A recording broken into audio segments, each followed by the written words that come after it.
Why are so many Canadian nurses coming from this city? And coming to this city. Let's find out.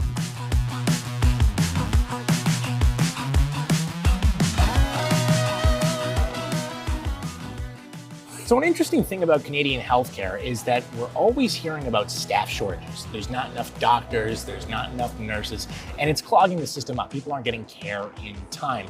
Now, there are a few different ways to fix this throughout the country, but interestingly enough, in Windsor, Ontario, there's a really neat fix that's right across the river. See, Detroit, Michigan is really, really close. Like, depending on where you live, you can get there in about 5 minutes driving to get across the border. And there are plenty of healthcare workers who travel from Windsor to Detroit. So we thought we'd come here to the States, check the city out, see it, do some sightseeing, and then go back and find out why these nurses are leaving. Yeah, I tell you, Paula, I like this city. The scenery's nice, the weather's good. It's a cool place to come visit. I'm loving the river view. Yeah, it's great. But, you know, still, I would not want American-style healthcare, even though this is a nice city. And most Canadians do not want American-style healthcare. Yeah, you're right. And so it's strange, though, that even though, you know, we look at their system, we say no thanks, there are all these healthcare workers who are crossing the border on the daily from Canada into the States. So, like, I wonder why that is. Yeah, I think the last time I checked, it was like almost 2,000. Yeah, it's a lot. Well, I have a treat for you. I've been in touch with a nurse who worked in Detroit for 9 years. Yeah. Let's go talk to her and see what brought her here. Let's do it.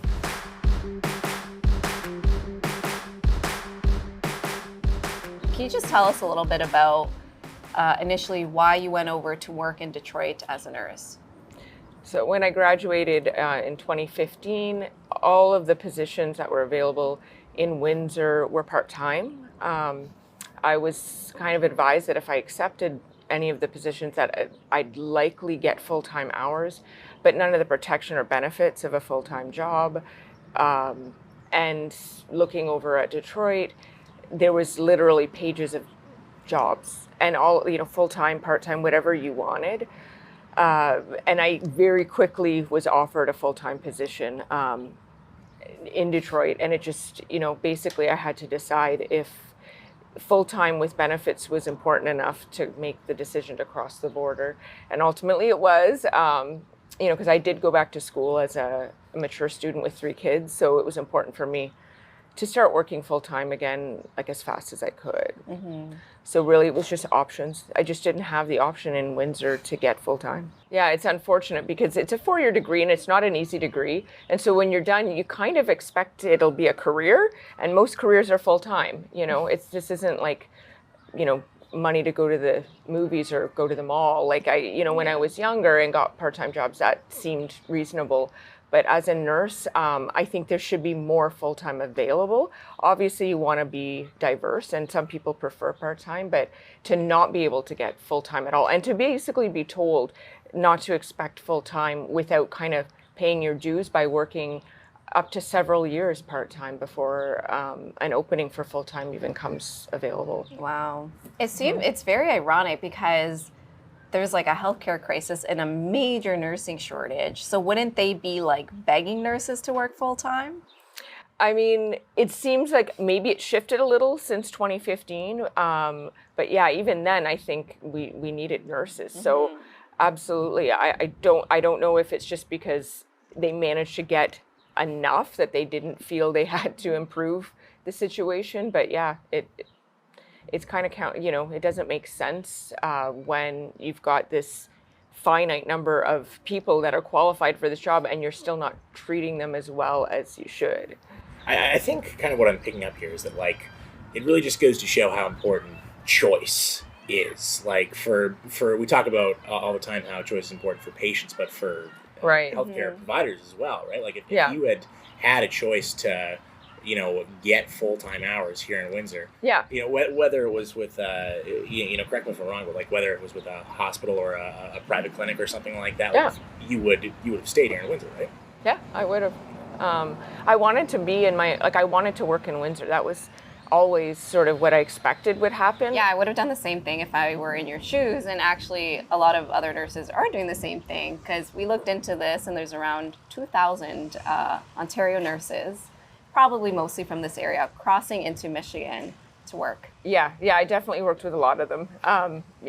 There were times where we would have Canadian shifts where everybody on floor that day was all from Canada. Wow. Yeah.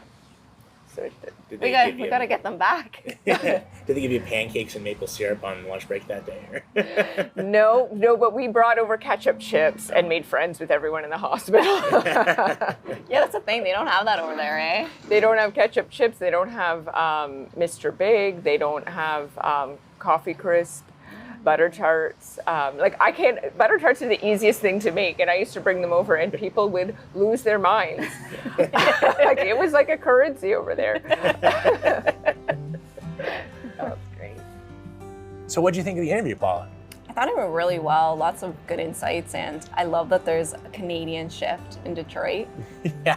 Yeah, and the bringing over of all the ketchup chips and the butter tarts. The smuggling of butter tarts. Yeah, she must be popular over there. I bet. I mean, you can be my friend if you give me butter tarts. I knew about the ketchup chips, but I didn't know that in the States they don't have butter tarts. So it's interesting, Paula. A lot of what she said is backed up. We actually have a report on what would happen if you were to allow more choice in healthcare in Canada, if you were to allow private clinics to open up and get rid of the restrictions. Oh, do tell. Yeah. So you would actually create 39,000 jobs across the country. Wow.